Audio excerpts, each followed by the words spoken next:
Tapi masih ada nggak sih yang meremehkan kegerakan anak-anak muda seperti ini kalau Anda lihat?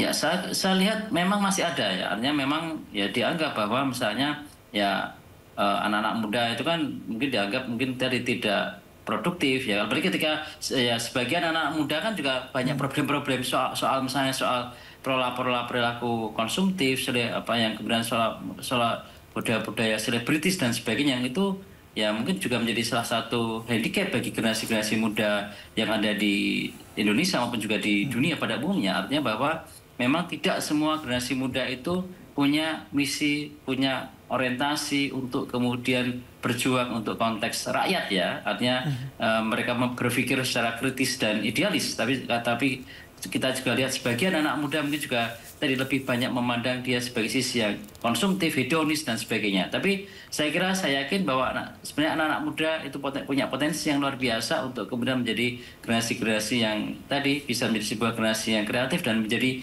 inisiator terhadap proses-proses perubahan-perubahan yang terjadi. Dan saya kira dipadukan dengan dunia digital, saya kira akan menjadi sebuah kekuatan yang luar biasa untuk melawan hambatan-hambatan struktural yang mungkin tidak pro terhadap masyarakat. Jadi soal misalnya persoalan kegiatan apa kita peka terhadap sosial bangsa itu saya kira tantangan intelektual sekarang. Jadi teman-teman generasi muda tidak hanya soal bicara tentang konteks intelektual, tapi betul tadi yang disampaikan oleh Mas David, ada tanggung jawab moral. Nah, perpaduan antara intelektualisme dengan tanggung jawab moral ini yang sebenarnya dibutuhkan oleh bangsa. Sehingga kemudian mereka punya kepekaan terhadap isu-isu sosial yang ada di sekitar mereka, isu-isu politik yang ada di sekitar mereka, sehingga mereka benar-benar menjadi sebuah generasi yang memang tumbuh berkembang untuk bagaimana kemudian mereka punya kepekaan dan akhirnya mereka berjuang untuk rakyat. Jadi dua perpaduan tadi, mahasiswa tidak hanya soal sisi intelektual, tapi juga harus punya tanggung jawab moral sehingga ini bisa memberikan kontribusi terhadap bangsa ini menjadi lebih baik. Pak Hempri, Anda melihat kalau kegerakan seperti yang eskalasi yang terjadi ini kan cukup besar di Perancis dan apalagi di Nepal sampai saat ini tidak ada pemimpinnya sama sekali. Nah, baiknya di Indonesia ini sampai seberapa sebenarnya ujungnya kalau Anda melihat supaya betul-betul apa yang disuarakan itu betul-betul didengar dan betul-betul terwujud begitu? Iya, betul. Jadi kata kunci menurut saya adalah memang soal bagaimana kemudian aspirasi dan partisipasi dari stakeholder itu diakomodasi di dalam sebuah proses-proses politik yang ada. Artinya itu yang harus kita inginkan. Artinya ya kalau kita bicara tentang konteks politik, ya politik itu adalah untuk konteks kesejahteraan rakyat ya, bukan untuk kesejahteraan elit. Ini yang memang mungkin goalsnya itu harusnya di situ. Sepanjang goalsnya itu tidak sampai ke situ ya mungkin masih akan ada banyak hambatan-hambatan struktural yang mungkin itu akan menjadi persoalan yang itu mungkin harus dikritisi oleh anak-anak muda. Jadi memang harus ada target-target yang kemudian memang itu jelas dan harapannya kemudian dari mahasiswa atau khususnya generasi muda itu bisa melakukan kritis terhadap itu. Dan pemerintah harus kemudian membuka ruang-ruang aspirasi, dialog-dialog publik, komunikasi-komunikasi yang intensif dengan berbagai lapisan yang ada di masyarakat termasuk anak-anak muda. Selama ini kan yang terjadi adalah bahwa kemudian kebijakan-kebijakan itu seringkali cenderung elitis, ya cenderung kemudian meninggalkan berbagai pola-pola kepentingan yang ada, termasuk aspirasi anak-anak muda di situ, sehingga seringkali itu yang menyebabkan kemudian kebijakan akhirnya menjadi cenderung elitis dan kemudian ya menjadi kontra yang dilakukan oleh masyarakat khususnya anak-anak muda, sehingga proses-proses pengambilan kebijakan menurut saya harus ada transparansi, ada akuntabilitas, harus ada partisipatif, sehingga tadi goalsnya adalah ya tadi politik untuk kesejahteraan. Kalau misalnya undang-undang ya memang yang undang-undang yang memang mengakomodasi bagaimana kemudian kepentingan rakyat itu muncul di situ misalnya. Ini yang saya kira harus kemudian juga disampaikan. Artinya ketika ada proses-proses dialog, proses komunikasi yang intens, harapannya kemudian ini bisa jalan ya, bisa terbuka dan akhirnya apa yang menjadi kesulitan pemerintah pasti saya yakin itu juga mungkin akan dipahami oleh masyarakat, termasuk dalam konteks itu adalah anak-anak muda. Dari forum-forum dialog ini yang saya kira harus diperbanyak. Pemerintah tidak harus kemudian merasa kritik itu sebagai sesuatu yang mengancam, tapi justru kritik itu adalah bagian dari sebuah proses untuk membuat legislasi, membuat kebijakan-kebijakan itu menjadi lebih baik. Kira-kira gitu, Mas. Iya ya, karena memang kita negara sebenarnya kita nih negara yang suka bergotong royong nih sebenarnya dan juga bermusyawarah mufakat begitu.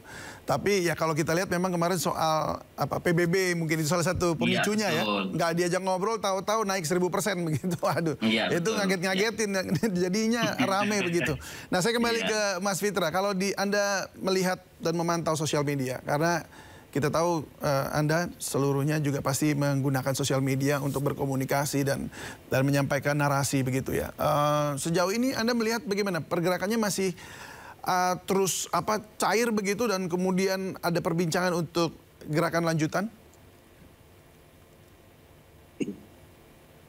Baik, kalau melihat arus sosial media selama gelombang demonstrasi kemarin memang jelas sangat masif ya, Mas David, karena sosial media bisa dikatakan sebagai corong utama lah dalam penyebaran informasi, dalam proses penyadaran politik juga gitu. Jadi saya melihatnya bahwasanya memang banyak kawan-kawan yang tadinya mungkin belum aware, jadi aware, belum sadar jadi sadar, dan belum tahu jadi mengetahui gitu. Mungkin itu adalah salah satu dampak positif gitu dari sosial media yang digunakan sebagai medium pergerakan. Nah, pun juga terkait dengan eskalasi lanjutan pada saat ini, kalau dari kami pun juga melihatnya memang di sosial media sudah cukup mereda dalam arti arus informasi terkait dengan gelombang demonstrasi ini sudah cukup mereda. Akan tetapi mungkin tidak menutup kemungkinan eskalasi lanjutan akan digalakan gitu. Karena memang pada dasarnya apa yang kita suarakan ini rasa-rasanya belum banyak didengar. Dan tentunya hal tersebut menjadi pemicu gitu untuk mengeskalasikan ya, gerakan lanjutan terkait dengan isu-isu yang dituntut. Kemudian juga kami sedang mengkaji ulang. Baik, Mas Fitra, tampaknya suaranya terputus-putus. Untuk melihat bagaimana dan juga ketika Mas. Ya, agak terputus-putus, hilang-hilang suaranya. Ya, tapi nggak apa-apa. Kami sudah menangkap maksud Anda. Ya, sekarang sudah lebih jelas. Tapi kami sudah menangkap maksud Anda. Terima kasih sekali lagi sudah berbagi bersama kami, Mas Fitra, memberikan insight dan. Lagi, ya, silakan, singkat saja, silakan. Tidak ada, baik.